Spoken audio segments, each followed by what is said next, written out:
ভিডিওতে আমরা দেখব গুচ্ছ 2023-24 সালে অনুষ্ঠিত পরীক্ষার হায়ার ম্যাথ অংশের সলভ। তো এখানে প্রথমে যে অঙ্কটি আছে y সমান 1/x হলে yn সমান কত, অর্থাৎ y এর nতম অন্তরজ নির্ণয় করতে হবে।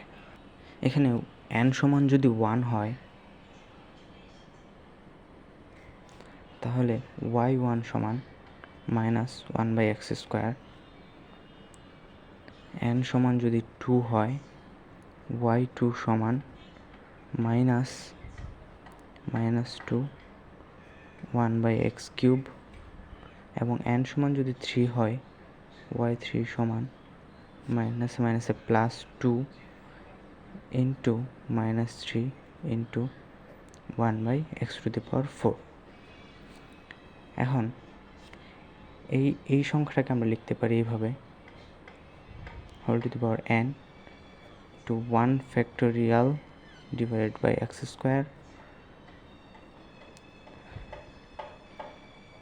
এখানে যেহেতু প্লাস এভাবে লিখতে পারি, 2কে লিখতে পারি আমরা 2 factorial divided by x³। তৃতীয়টার ক্ষেত্রে আমরা লিখতে পারি -1, যেহেতু এখানে নেগেটিভ, 3 factorial এর মান 6 ডিভাইডেড বাই x⁴।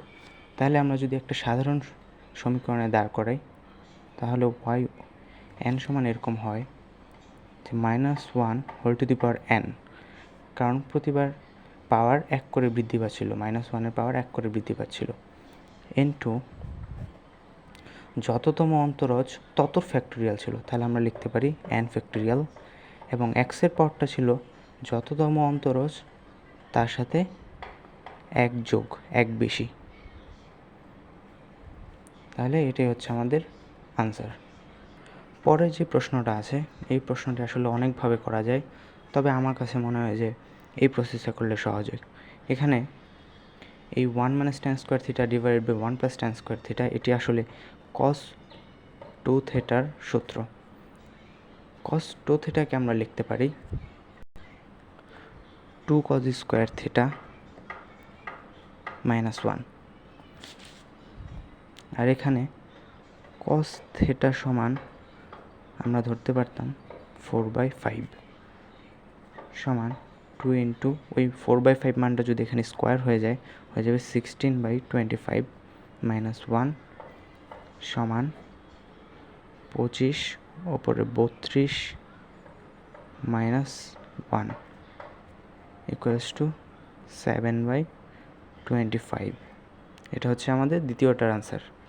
তৃতীয় প্রশ্নটিতে বলা হচ্ছে দুইটি সরল রেখার মধ্যবর্তী কোণ 45 ডিগ্রি এবং একটি রেখার ডাল হাফ হলে অপরটির নতি অর্থাৎ ঢাল কত। ধরি অপর রেখাটির ঢাল m। তাহলে আমরা দুটি রেখার মধ্যবর্তী কোণের সমীকরণটি জানি, সেটি হচ্ছে tan থিটা সমান m1 - m2 divide by 1 plus m1 into m2। এখানে থিটার মান 45 ডিগ্রি, সুতরাং tan 45 এর মান 1, বা 1 সমান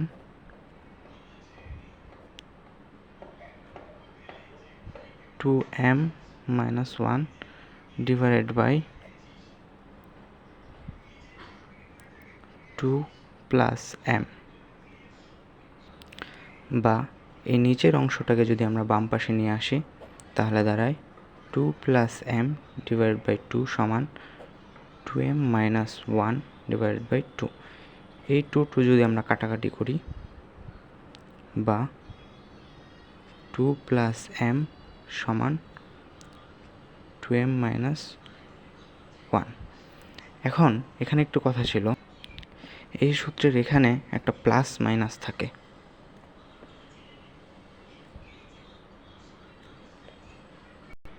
প্রথমে যদি আমরা প্লাস নিয়ে সলভ করি তাহলে আমরা m এর মান পাব 3, কিন্তু এই 3 আমাদের অপশনে নেই, তাহলে আমরা মাইনাস দিয়ে চেক করব। 2 plus m equals to -2m - 1। সুতরাং m ইকুয়ালস টু -1/3, এটা ছিল আমাদের আনসার। পরের অঙ্কে বলা হয়েছে xy - 4 ইকুয়ালস টু 0 অধিবৃত্ত এবং x অক্ষ x ইকুয়াল টু 1 এবং x ইকুয়াল টু e রেখা দুইটি দ্বারা সীমাবদ্ধ ক্ষেত্রের ক্ষেত্রফল নির্ণয় করতে। আমরা ধরি অধিবৃত্তটি এরকম ধরি, আর এই সমীকরণকে আমরা লিখতে পারি y সমান 4/x। এটা ছিল আমাদের x অক্ষ। এটা যদি x ইকুয়াল টু 1 হয় এবং এটা যদি x ইকুয়াল টু e হয়, তাহলে আমাদেরকে এই কালো অংশের ক্ষেত্রফল নির্ণয় করতে হবে। তাহলে এর ক্ষেত্রফলের জন্য আমরা y-কে সরাসরি ইন্টিগ্রেশন করে দিই। ইন্টিগ্রেশন 4/x, লিমিটটা হচ্ছে 1 থেকে e পর্যন্ত,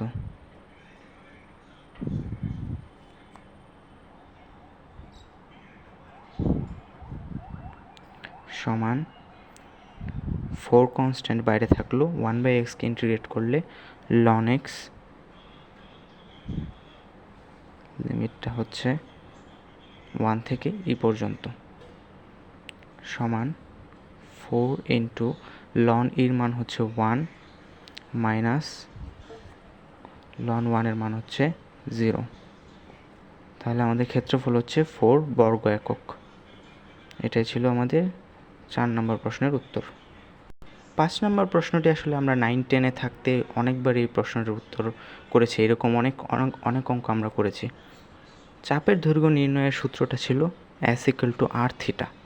আর ছিল ব্যাসার্ধ, আর থিটা ছিল রেডিয়ান এককে কোণ। মনে রাখতে হবে রেডিয়ান এককে কোণ। তাহলে প্রদত্ত কোণটাকে আমরা আগে রেডিয়ানে নিয়ে নেই।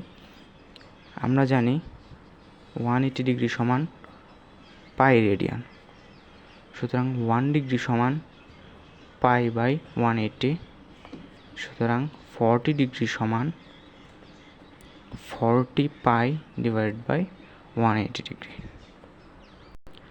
এখন যদি আমরা মান বসাই, 5 ইন্টু থিটা ছিল 40 π/180। এখানে যদি আমরা 20 দিয়ে কাটাকাটি করি, 40-কে 20 দিয়ে কাটলে 2, আর 180-কে 20 দিয়ে কাটলে 9, সমান 10 π/9। এখন আমরা চাইলে কিন্তু এই অংশটুকু ক্যালকুলেটর ছাড়াই করতে পারি। 31.4/9, এটা যদি আমরা সলভ করি তাহলে আনসার আসবে 3.49। আমি আবারও বলছি, এই ক্যালকুলেশনটুকু কিন্তু হাতেই করা যায়, এর জন্য ক্যালকুলেটর প্রয়োজন নেই। আমি চাইলে অঙ্কটি একটু করে দেখিয়েও দিতে পারি যে এটা আসলে হাতে করা সম্ভব। 3 নং 27 থাকলো 4.4, 4 নং 36 থাকলো 8, 0, 8 নং 72 থাকলো 8, এভাবে চলতে থাকবে। এখন আসি 6 নাম্বার প্রশ্নে। এখানে একটি নির্ণায়ক দেওয়া আছে। বলা হচ্ছে যে নির্ণায়কের 2-1তম ভুক্তির সহগুণক 9 হলে x এর মান নির্ণয় করো। 2-1তম ভুক্তি হচ্ছে আমাদের এই 0-র ক্ষেত্রে আমাদের 2-1তম ভুক্তির ক্ষেত্রে সহগুণকের চিহ্ন হবে নেগেটিভ, কারণ প্রথমটা প্লাস পরেরটা মাইনাস।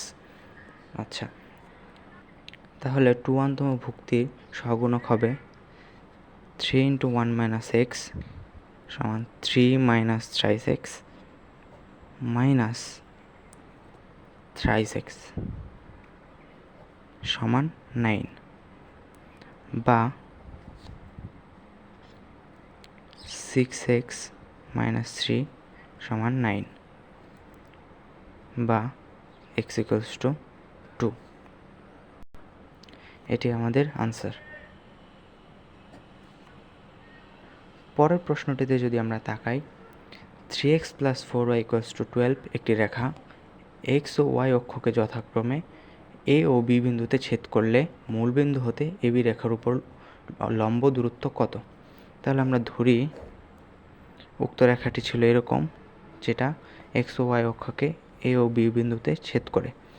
আমাদের কাছে জানতে চাইছে মূল বিন্দু থেকে এই সরলরেখার মধ্যবর্তী দূরত্ব। এখন এই এবি সরলরেখা আর এই সমীকরণটি দুইটি আসলে একই সমীকরণ নির্দেশ করে। তাহলে মূল বিন্দু থেকে এই সরলরেখার লম্ব দূরত্ব বের করলেই আমরা উত্তর পেয়ে যাচ্ছি। তাহলে মূল বিন্দু থেকে এই সরলরেখার লম্ব দূরত্ব হবে 3 × 0 + 4 × 0 - 12 / √3² + 4²। এখানে একটি পরম মান থাকবে যেহেতু দূরত্ব কখনো নেগেটিভ হয় না, সমান 12/5 একক। 8 নম্বর অঙ্কে আসার আগে আমরা একটা সূত্র দেখি। Limit x tends to 0 sin x/x সমান 1। এই 8 নম্বর অঙ্কে আমরা এই সূত্রটি অ্যাপ্লাই করব। প্রথমে আমরা দেখি এই অঙ্কে এই এক্সের স্থলে y/2x আছে এবং x টেন্ডস টু 0 বদলে x টেন্ডস টু ইনফিনিটি আছে। এখন আমরা কিন্তু ইচ্ছা করলে এই লিমিটটাকে চেঞ্জ করে ফেলতে পারি। লিমিট x টেন্ডস টু যদি ইনফিনিটি হয় তাহলে y/2x সমান y/2x টেন্ডস টু 0 হয়। তাহলে আমরা লিখতে পারি y/2x টেন্ডস টু 0। আমরা দেখতে পাচ্ছি যে আমরা অলরেডি ওই সূত্রের শেপে প্রায় চলে গিয়েছি। এখন আমরা লিখতে পারি sin y/2x, আর এই 2x-টাকে আমরা এখানে লিখতে পারি ভগ্নাংশের নিয়ম অনুযায়ী। এখন এখানে যদি আমরা একটা y আনতে পারি তাহলে আমরা এই সূত্রটি সরাসরি প্রয়োগ করে ফেলতে পারবো। এখন এখানে y আনার কারণে সাথে আমাদের একটি y ভাগ করে দিতে হবে। তাহলে লিমিট সহ এই অংশটুকুর মান হয়ে যাচ্ছে আমাদের সূত্র অনুযায়ী 1, এবং এই ভগ্নাংশের y উপরে উঠে হয়ে যাচ্ছে শুধু y। এটাই ছিল আমাদের আনসার। পরের প্রশ্নটা একটা অন্যরকম প্রশ্ন। এই প্রশ্নে সলভ করার আগে আমরা কয়েকটা কন্ডিশন দেখি। যেমন sin two the power n ax, cos two the power n ax, cosec two the power n ax, sec two the power n ax। যদি এরকম হয়, n যদি জোড় হয় তাহলে এর মৌলিক পর্যায় হবে π/a। n যদি বিজোড় হয় তাহলে এর মৌলিক পর্যায় হবে 2π/a। আর tan বা cot-এর ক্ষেত্রে জোড় অথবা বিজোড় উভয় ক্ষেত্রে π/a হবে এর মৌলিক পর্যায়। তাহলে এখানে বড় রাশিটিকে আমরা যদি একটু সিম্পলিফাই করি,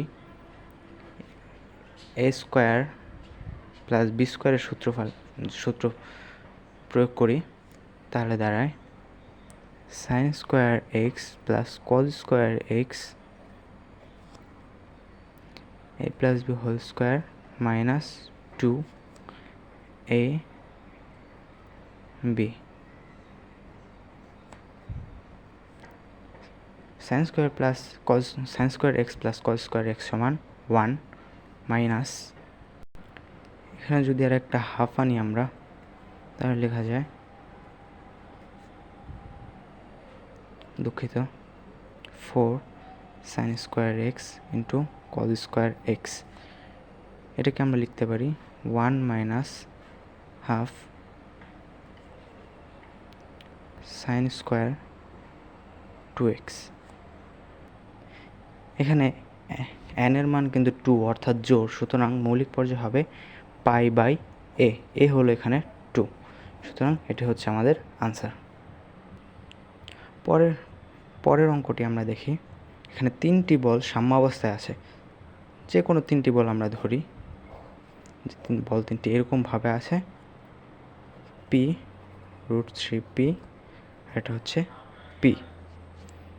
এখন প্রথম 2টি বলের মধ্যবর্তী কোণ নির্ণয় করো। প্রথম 2টি বল ছিল এই বল এবং এই বল, এই দুটির মধ্যবর্তী কোণ ধরি থিটা। যেহেতু বলত্রয় সাম্যাবস্থায় আছে, তাহলে এই দুইটির লব্ধির মান অবশ্যই এই পি এর সমান হবে। তাহলে আমরা যদি লব্ধির সূত্র প্রয়োগ করি, পি স্কোয়ার সমান পি স্কোয়ার, এই P square plus 3p square, এটাকে স্কোয়ার করলে plus 2p into √3p cos theta. আমরা পি স্কোয়ারগুলো কেটে দিতে পারি, তাহলে 1 সমান পি স্কোয়ার দ্বারা ভাগ করে 1 প্লাস 3 প্লাস 2√3 cos থিটা, বা cos থিটা সমান -3/2√3, অর্থাৎ -√3/2, সুতরাং থিটা সমান 150 ডিগ্রি। তাহলে মধ্যবর্তী কোণের মান হবে 150 ডিগ্রি। পরের প্রশ্নে বলা হয়েছে, যদি x² + y² সমান 9 বৃত্তের স্পর্শক x অক্ষের সাথে 45 ডিগ্রি কোণ উৎপন্ন করে।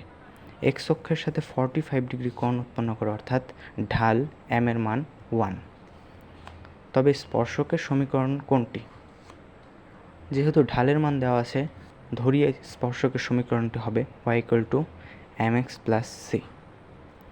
যেহেতু m সমান 1, সুতরাং x - y + c = 0।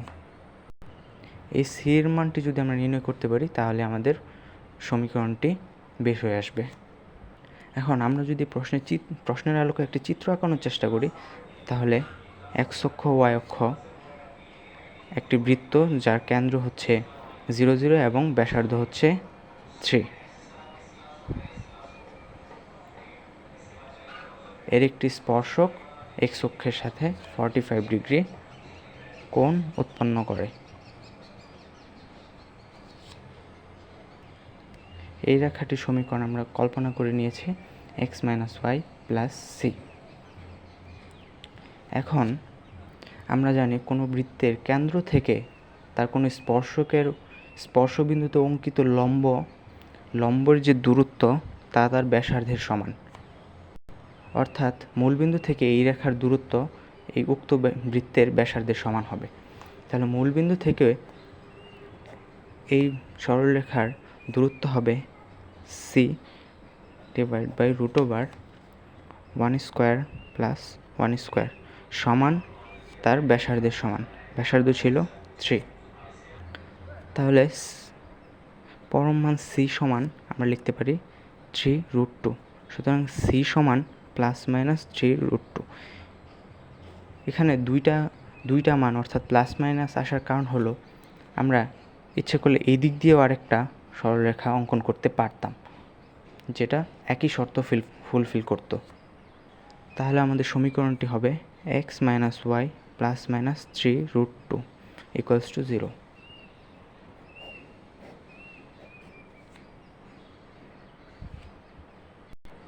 পরের অঙ্কে a, b এবং x 3টা ম্যাট্রিক্স দেওয়া আছে এবং বলা হয়েছে ax = b। যদি এরকম হয়, তাহলে ক্রেমারের সূত্র মতে x ও y এর মান কত হবে? অঙ্কটিকে ক্রেমারের সূত্রের সাহায্যে করা যাবে, কিন্তু আমরা যেহেতু এটি MCQ, আমরা কোন পদ্ধতিতে করছি টিচার তা দেখবে না, শুধু আমাদের আনসারটি উপযুক্ত হলেই হবে। তাহলে আমরা শর্ত মতে প্রথমে a এবং x গুণ করে দেব। 4 2 3 5 এর সাথে যদি আমরা x গুণ করি, অর্থাৎ x y সমান 4x প্লাস এটা সমান হচ্ছে আমাদের বি 6 1 বা 4x plus 2y divide by 3x plus 5y এটা সমান 6 1 এই ম্যাট্রিক্স। তাহলে আমরা লিখতে পারি 4x plus 2y equals to 6, 3x plus 5y equals to 1। যদি আমরা এই সমীকরণ দুটিকে সলভ করি তাহলে আমরা x সমান পাবো 2 এবং y সমান -1। এটি আমাদের কাছ থেকে জানতে চাওয়া হয়েছিল। 13 নম্বর অঙ্কটিতে আমরা দেখি যে i সমান √1 হলে এই ধারাটির মান নির্ণয় করতে বলা হয়েছে, অর্থাৎ i এখানে জটিল সংখ্যা বোঝানো হয়েছে। এখন আমরা জানি যে i এর পাওয়ারগুলো যদি এরকম পর্যায়ক্রমে আসতে থাকে ধারাবাহিকভাবে, তাহলে প্রতি 4টিকে নিয়ে গঠিত সংখ্যার মান হবে, অর্থাৎ 1 plus i plus i square plus i cube এটা সমান 0 হবে। আবার i⁻39 plus i⁻38 plus i⁻37 plus i⁻36 এটা সমানও 0 হবে।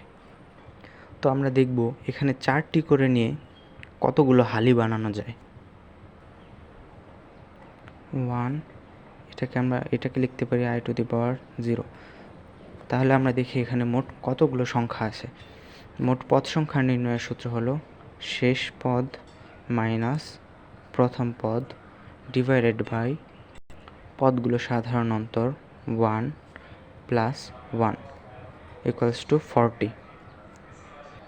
এই 40কে যদি আমরা 4 দিয়ে ভাগ দেই আমরা আনসার পাচ্ছি 10, অর্থাৎ 10টি পূর্ণ সংখ্যক সিরিজ বা হালি আমরা তৈরি করতে পারবো। প্রতিটি সিরিজ বা হালির মান হবে 0। তাহলে সবগুলো 0 যোগ করার পর আমাদের আনসার 0ই আসবে। তাহলে আমাদের 13 নম্বর অঙ্কের আনসার হবে 0।